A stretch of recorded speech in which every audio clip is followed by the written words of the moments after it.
Good morning mga lods. Ngayon na gagawin na natin yung yung demo ng diagram na ginawa ko. So eto gamit tayo ito yung interrupter relay natin. 4-pin relay, mini relay. Ito yung 3-way switch na gagamitin natin instead na bilog ito Ito yung loud horn, stock horn. Ito yung loud horn. So bali ganito simulan natin. Dito switch ng busina natin yung stock. Yan. Dito sa switch na to, kakabit natin tong itong 3-way switch. Dito siya negative trigger to mga lods negative trigger. Yan. Dito sa gitna natin nilagay sa common. Itong gitna Yan Yan. Then dito dito sa sa interrupter relay natin, ikakabit natin yung negative side negative side dito sa isang dito sa 1 sa 1 nya dito. Ayan. Lagyan muna natin ng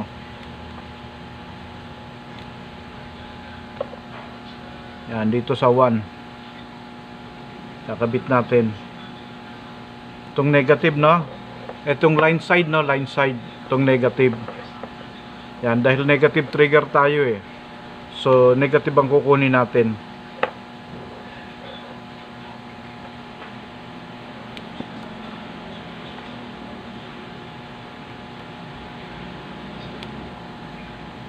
Yan. Tapos itong isa, itong red nya kakabit naman natin sa accessories ito accessories. Ni-ready ko na to kaya lang para hindi tayo magtagal.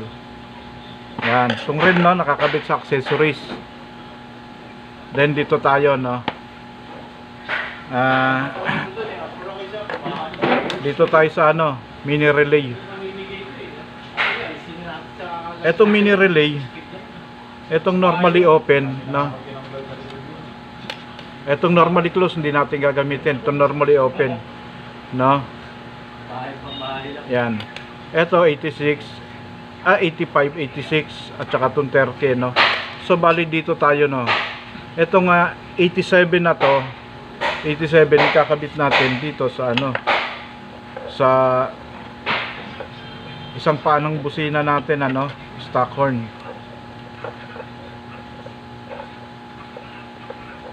Yan mga lods, ito yung yung demo na ginagawa ko para to sa diagram na kagabi na in-upload ko. Yan nakakabit yan sa 87 itong isang busina isang panang busina.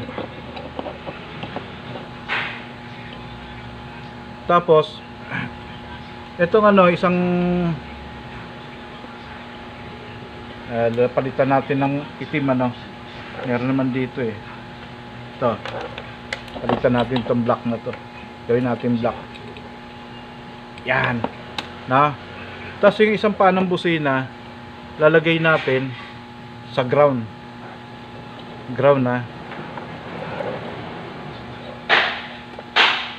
sundan lang ninyo yung mga pakinggan lang ninyo yung mga sinasabi ko mga lods kasi sa wire medyo salasan labat pero yung sinasabi ko okay yan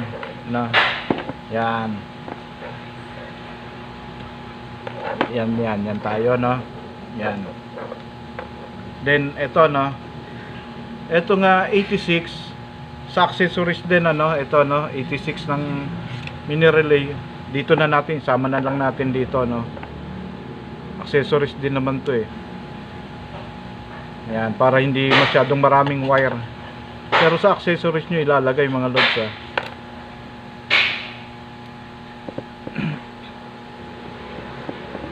yan yan nakakabit na siya. Tapos ito nga ang tawag dito 85, tama no? Itong 85 dito sa isang ano no, isang paan ng 3-way switch natin ano. Itong 85 mga lods kasi itong 85 yun ang ano no, para maging positive tong ano natin ano, tong busina. Okay. So bali ang natitira na lang natin sa mini relay is itong ano no, itong 30 na, itong 30 na lang ano, ito itong 30. Kakabit naman natin sa accessories ano. Kabit natin sa accessory.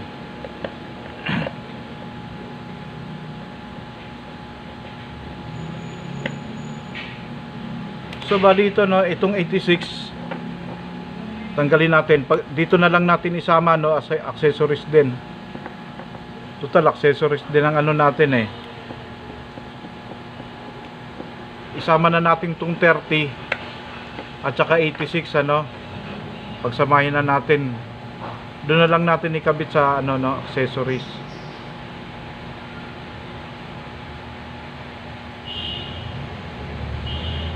Yan, binagsama natin yung 86 mga lods tsaka yung 30. Yan. Ngayon kakabit natin siya sa accessories wire. Yan. Sensya na mga lods kasi hindi natapos kagabi. Medyo busy, may mga lakad.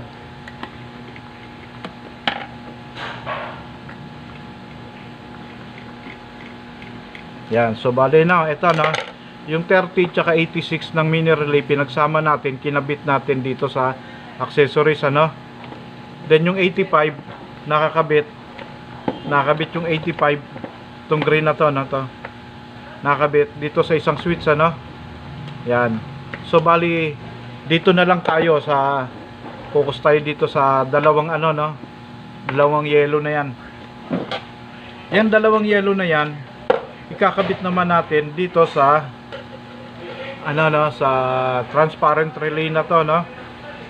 So bali itong ito no, itong 30 no, makikita naman ninyo iba siya no. Itong 30 kakabit naman natin sa fuse na merong 15 amperes no. Tapos ito no, itong 85 niya kakabit naman natin dito sa katapat ng block na to no. Katapat ng block, ito no, block.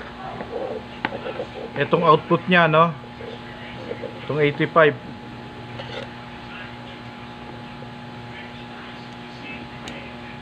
Yan. Then itong 86 doon naman sa kabila no, dito sa may red na to no, yung katapat ng red na, katapat ng red dito no, yung 86 naman.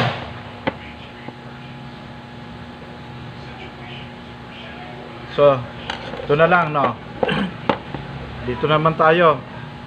Etong 87 na to kakabit natin dito sa positive ng loud horn natin. Kabit natin sa positive ng loud horn. Ano ba to? Yan, positive ng loud horn na mga lods. Tapos yung isa no, ikakabit natin ito no, sa ground. Diretso to sa ano battery mga lods sa ground. Basta yung galing ng loud horn, yung ground niya lagi nyong i-direkta sa battery no, para malakas siya, diretsong battery. Yan. So yan lang mga lods. Ito ang ano niya no, ito ang lipatan niya no, on off, on off, 1 at saka 2. So bali ayan. Meron pa pala itong ano no, para maisama natin itong ano no, para maisama natin itong stock horn niya, naglalagay tayo ng diode na lalagay tayo ng diode dito, etong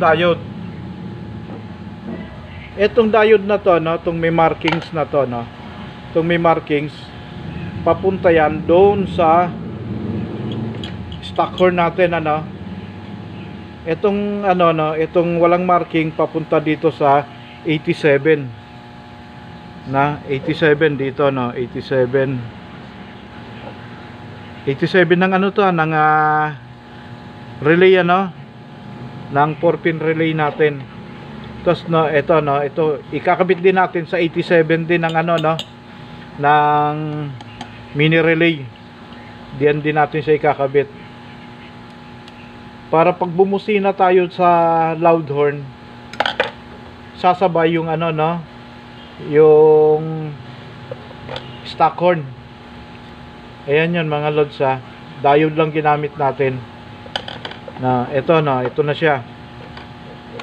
Ito 87 nito. 87 nitong tong relay na to. Nag-tap tayo ng ng diode, yung may markings papunta rito sa 87 din ng mini relay. Ayan lang mga lods, So subukan natin, on natin. Ito na yun. Ito sa 1. Yan, stock horn lang siya mga lods, Ngayon pagka pinindot natin sa 2, etong loud horn at saka to, pero parang hindi siya advisable, pero itong kahilingan ng ng isa nating subscriber, yung si Gerald Sara. Ito, sasabay siya. Kaya lang masyadong malakas, baka may natutulog pa, pero ito siya mga lods. Masyadong malakas. Ayan lang mga lods. So bali stock horn, loud horn, nakasabay yung stock horn. Yun lang mga lods. So bali sana naibigan nyo rin, at kung at kung nagustuhan nyo, paki-like naman, subscribe, kung kaya naman paki-share na din para maraming makapanood, marami tayong matulungan, lalo na sa mga baguhan din, So bali hanggang dito na lang mga lods. Maraming salamat at God bless sa ating lahat.